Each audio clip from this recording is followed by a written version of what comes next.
Alright, so for tonight, I'll be explaining to you our final project proposal for computer architecture and organization subject. So for next meeting, you have to provide a 5 to 10 PowerPoint slides for you to present to me your proposed final project.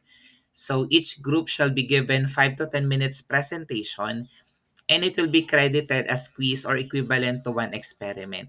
So kayo na po yung mag-group kung sino po yung prefer po ninyo na groupmates considering na mas kilala nyo po yung bawat isa, you know your convenience as well.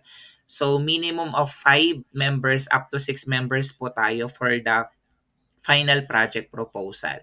Since ang subject po natin, we're using Verilog and we're using Xilinx ISE, so I'm expecting na yung ipopropose po natin na design will be implemented using Verilog and Xilinx ISE.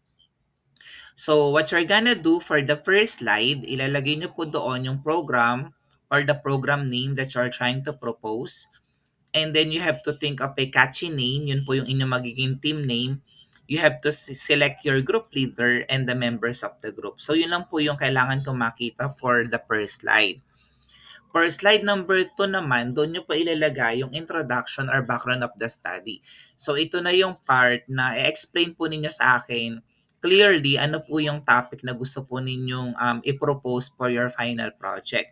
So pwede po kayo maglagay ng mga images, illustrations, bullets to explain to me your propose. Hindi lang siya limited to one slide kasi nakalagay naman po dito 5 to 10 slides. Yung slide number 3, ang gusto ko lang makita doon is the objectives of the study.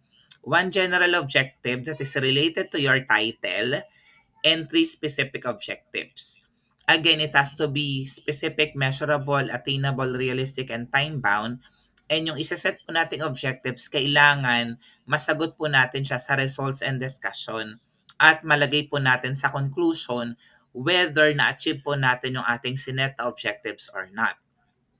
Yung slide number 4 po natin, doon na po natin ilalagay yung ating system block diagram.